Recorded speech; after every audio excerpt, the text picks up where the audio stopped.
Good morning, readers.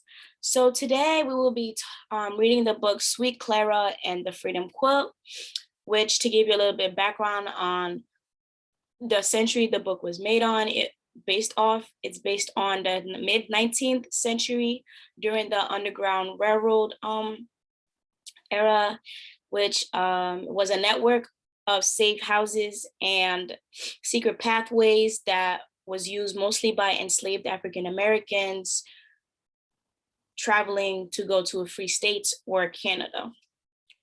So the book is Sweet Clara and the Freedom Quilt by Deborah Hopkinson, and the paintings are by James Ransom.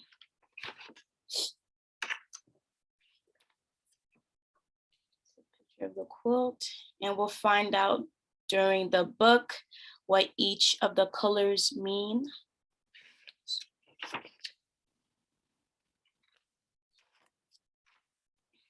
For my father and in memory of my mother, D.H. For Emma Ransom, the first slave of Patty and General Matt W. Ransom, and all of the other Ransom slaves on Verona Plantation.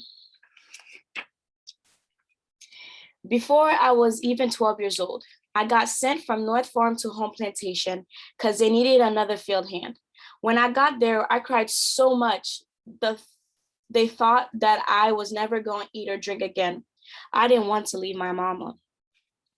I'm going back to her, I whispered every day to young Jack, who worked beside me in the fields. Well, you better start eating all you can, sweet Clara, he smiled at me. But then his smile was gone. In a low voice, he said, or else you won't make it. Young Jack helped me believe I'd get back to my mama someday. Truth was, I'd be lost before I got through the fields, them being so big and tall and all, but I didn't give up dreaming. Now, ladies and gentlemen, based on your knowledge on like the history of slaves and plantations, what were they picking in the plantations, in the fields? Move it up. Aunt Rachel was raising me now. She wasn't my for real blood aunt, but she did her best to take care of me. One night, she came from working in the big house and found me lying dead tired on her cabin floor. She shook her head and said, "Sweet Clara, you ain't gonna last in the fields, but I got an idea." Aunt Rachel's idea was sewing, and she started teaching me the very next night. It wasn't easy for me to learn. My hands already rough and clumsy from hoeing and weeding the fields. So Aunt Rachel took it real slow. She brought scraps of cloth from the big house and taught me about each one, how it was special and had to be treated in its own way.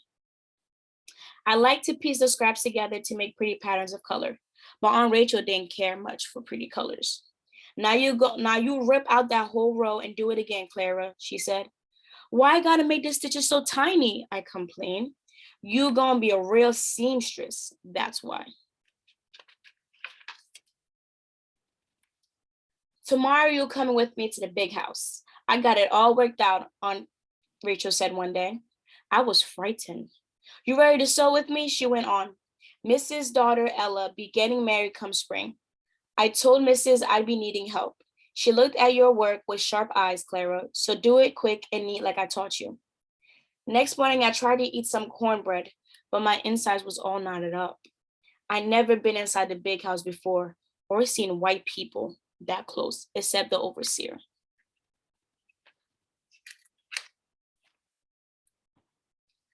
The morning sun was streaming into the sewing room, turning everything all sunflower yellow. Aunt Rachel gave me some sheets to hem.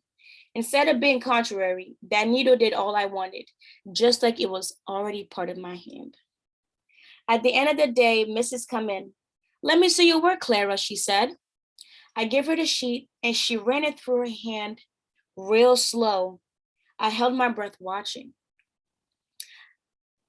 From now on, come here, she said at last. When she left, Aunt Rachel and I looked at each other, about ready to burst. We done it, girl, she cried.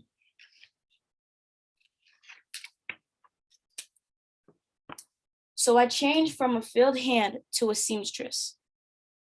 Since the sewing room was right off the kitchen, Aunt Rachel and I were near cook and the helpers. There was always lots of bustle and company in the kitchen. I was hearing about all kinds of new places and things.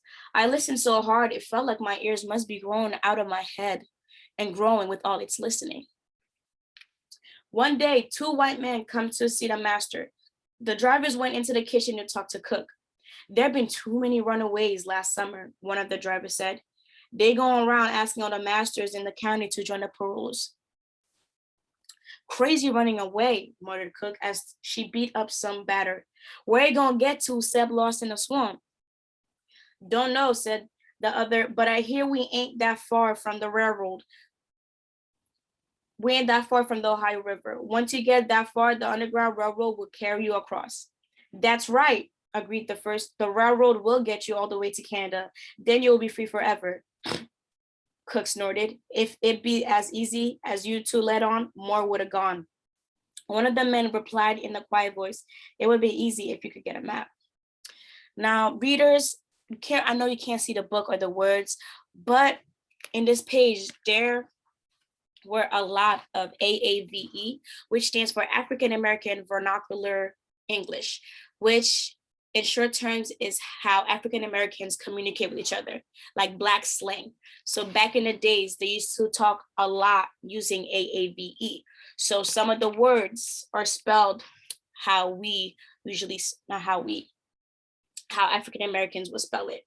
So instead of saying ain't, A-I-N-T, they say ain't, A-I-N-E.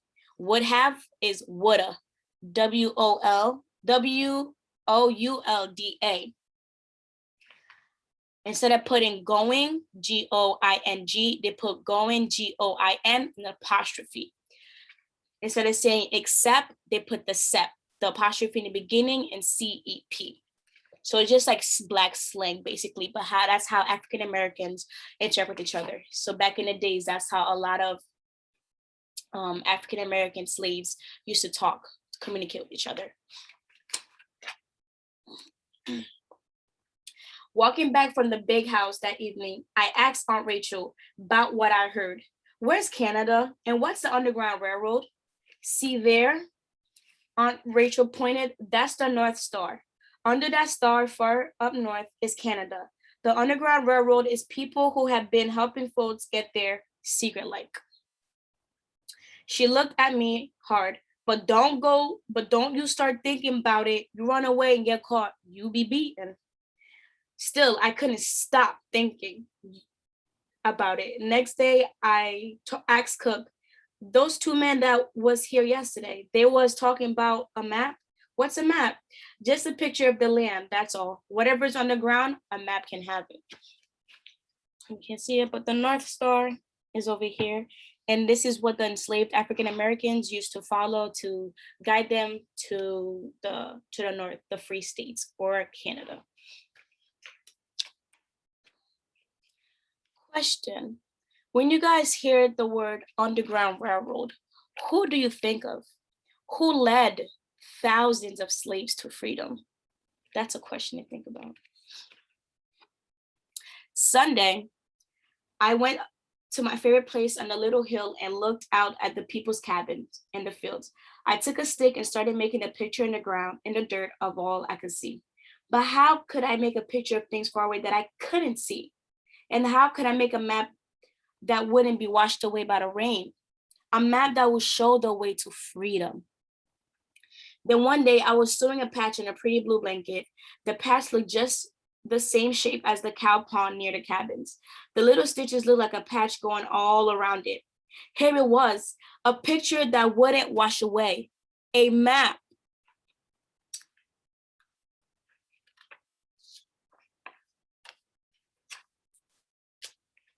So I started the quilt.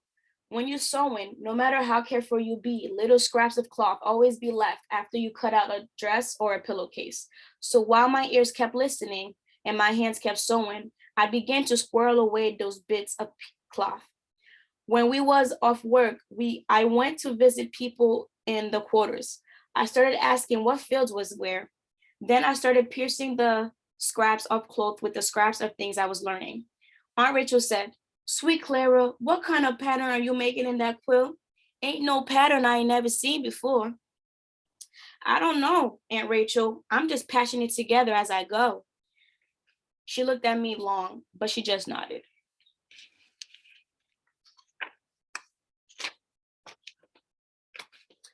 There was a buzzing in the quarters one summer evening.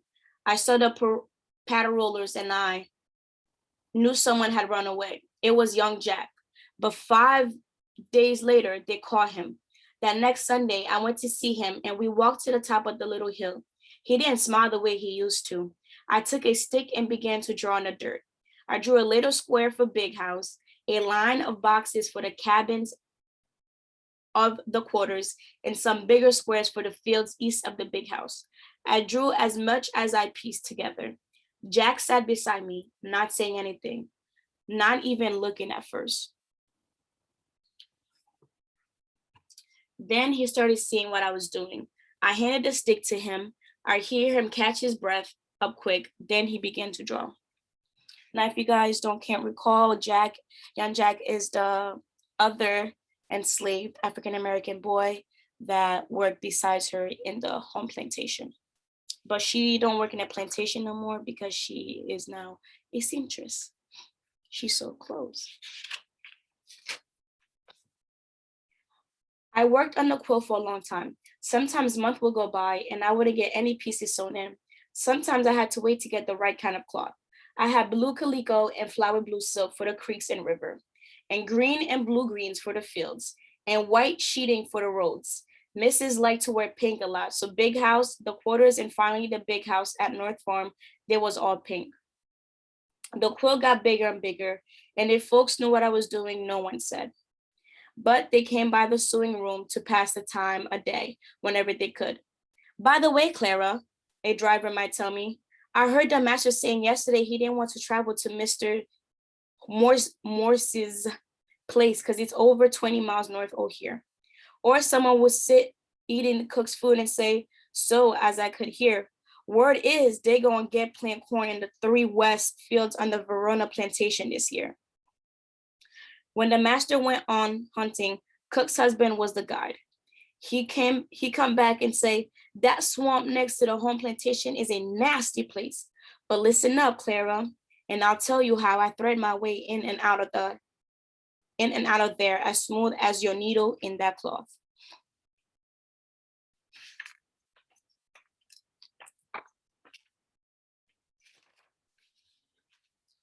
Then one day the quilt was done. I looked at it spread out in the dim light of the cabin. Aunt Rachel studied it for the longest time. She touched the stitches lightly, her fingers moving slowly over the last piece I've added, a hidden boat that will carry us across the Ohio River. Finally, they came to rest on the bright star at the top. She tried to make her voice cheery. You always did like to make patterns and pictures, Clara. You get yourself married to young Jack one of these days, and you two will have a real nice quilt to sleep on at night. Aunt Rachel, I couldn't sleep under this quilt, I answered softly, putting my hand over hers. Wouldn't be restful somehow. Anyway, I think it should stay here. Maybe others can use it. Aunt Rachel sighed. But ain't you gonna need the quilt where you going? I kissed her. Don't worry, Aunt Rachel. I got the memory all in my head.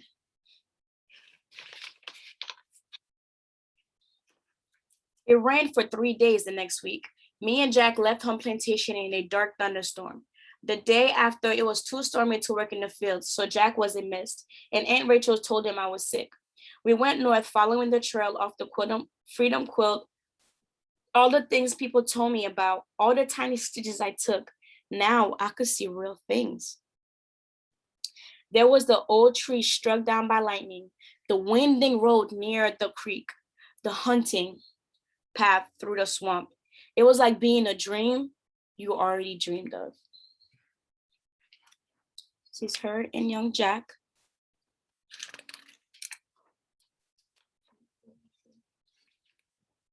Mostly, we hid during the day and walked at night. When we got to North Farm, Jack slipped in through the darkness to find what cabin my mama at. Then we went in to get her and found a little sister I didn't even know I had. Mama was so surprised. Sweet Clara, oh, how have you grown? Her eyes just like I remembered, her arms strong around me. Mama, I'm here for you. We going north. We know the way. I was afraid they wouldn't come, but then Mama said yes. Young Jack carried my sister Anna, and I held on to Mama's hand. We kept on as fast as we could, skirting farms and towns and making our own way through the woods. At last, one clear dark night, we come to the Ohio River. The river was high, but I remembered the place on the quilt where I'd marked the crossing. We searched the brush along the banks until at last we found the little boat. This was hid here by the folks in the Underground Railroad, I said. The boat carried us across the dark, deep water to the other side. Shivering and hungry and scared, we stood looking ahead. Which way now? Jack asked me. I pointed. The North Star was shining clear above us. Up through there, the woods, north to Canada. Sometimes I think back to the night we left when young Jack came to wake me. I could still see Aunt Rachel sitting up in her bed. She just shook her head before I could say a word. Before you go, just cover me with your quilt, sweet Clara, she said. I'm too old to walk, but not too old to dream. And maybe I can help others follow the quilt to freedom. Aunt Rachel kept her word. The quilt is there still at home plantation. People go look at it, even folks from the neighboring farms. I know because some of them come and tell me how they use it to get free. But not all were as lucky as we were. Some even can't. Sometimes I wish I could sew a quilt that would spread over the whole land and the people just follow the stitches to freedom, as easy as taking a Sunday walk.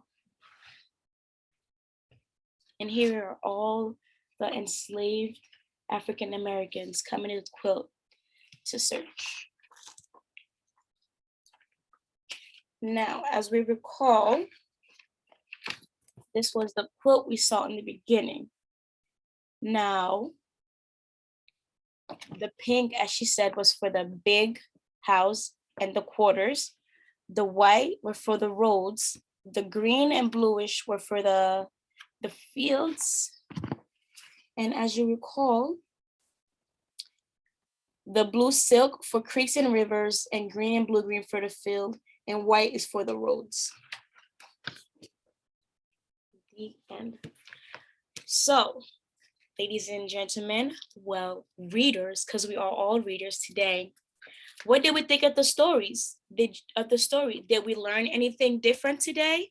Maybe it added to your knowledge on what the Underground Railroad was and how enslaved African Americans used it, and how this quilt helped Clara and young Jack to freedom.